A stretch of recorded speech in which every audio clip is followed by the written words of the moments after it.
Hi అండి, నేను doctor Sabareesh, Allagadda government hospital MD general medicine. So ఇవాళ మనం రక్తపోటు నివారణ గురించి తెలుసుకోవడం కోసం వరల్డ్ హైపర్టెన్షన్ డే అనేసి మనం ఒకటి చేస్తున్నాం అన్నమాట. సో దీంట్లో ఎర్లీ డయాగ్నోసిస్ అండ్ ఇంటర్వెన్షన్ గురించి ఒక స్లోగన్ మనకి ఇచ్చారనమాట. సో రక్తపోటు అన్నది బీపీ లెవెల్స్ ఎక్కువ ఉండడం అనమాట. సో బీపీ లెవెల్స్ అనేది మనకి 150 పైన ఉన్నా సరే, పైన సిస్టోలిక్ అంటాము, కింద 90 పైన డాషోలిక్ అని చెప్తాం అనమాట. ఈ సిస్టోలిక్ డాషోలిక్ హైపర్ టెన్షన్ని మనం తెలుసుకోవాలంట, ఎర్లీగా తెలుసుకోవడం అంటే మెయిన్గా మనం చెక్ చేసుకోవడం వల్లే తెలుసుకుంటాం అనమాట. సో అందుకోసం అనేసి మనం ఇవాళ 30 పైబడిన ప్రతి ఒక్కరికి బీపీ చెక్ చేసుకుంటూ ఉన్నాం అనమాట.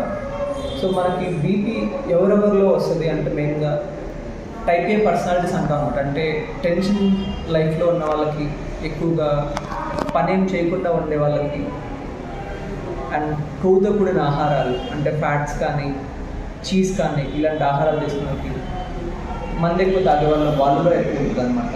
సో దీనివల్ల మనకేంటి బీపీ వచ్చాయనే లక్షణాలు మనకి ఏంటంటే కనుక కళ్ళు తిరగడం, చెమటలు పట్టడం, కళ్ళు మసలుగా ఉండడం, ఇలాంటివన్నీ మనకు ఎర్లీగా ఉన్న వాళ్ళకి కనిపిస్తాయి అనమాట. కొందరిలో ఏంటంటే ఇంకా మరీ ఎక్కువైపోయి కాళ్ళ వాపుల్లా కూడా కనిపిస్తాయి అనమాట. సో ఏదైనా సరే కాళ్ళ వాపులు ఉన్నా సరే, కళ్ళు మసకలు ఉన్నా సరే నిర్లక్ష్యం చేయకండి బేసిక్గా.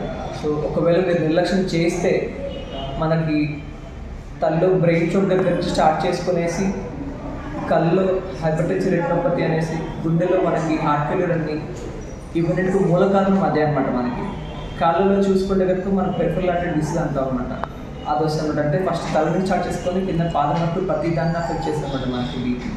సో బీపీ వాళ్ళకి షుగర్ ఆటోమేటిక్గా వచ్చే అవకాశాలు ఉన్నాయన్నమాట. బీపీ మనం ఇది నివారించుకోవాలంటే బేసిక్గా ముందు తెలుసుకునేసి మాత్రం వాడుకోవడం ఒక్కటే నివారణ ప్రస్తుతానికి అయితే. సో మామూలుగా మనం నివారించుకోవాలంటే కొవ్వుతో కూడిన ఆహారాలు తగ్గించుకొని తినాలి, ఉప్పు రోజు 6 గ్రాముల కంటే తక్కువ తీసుకుంటూ ఉండాలి. ఇంకోటి ముందు మెయిన్గా ఏంటంటే వ్యాయామం చేయాలన్నమాట. బేసిక్ 5000 స్టెప్పుల నుంచి మనం 10,000 స్టెప్పుల వరకు, అంటే ఒక 2 కిలోమీటర్ల నుంచి 3 కిలోమీటర్ల వరకు రోజు నడిస్తేనే మనకి గుండె ఆరోగ్యంగా ఉంటుంది, బీపీ షుగర్ ఇవి రాకుండా ఉంటాయి.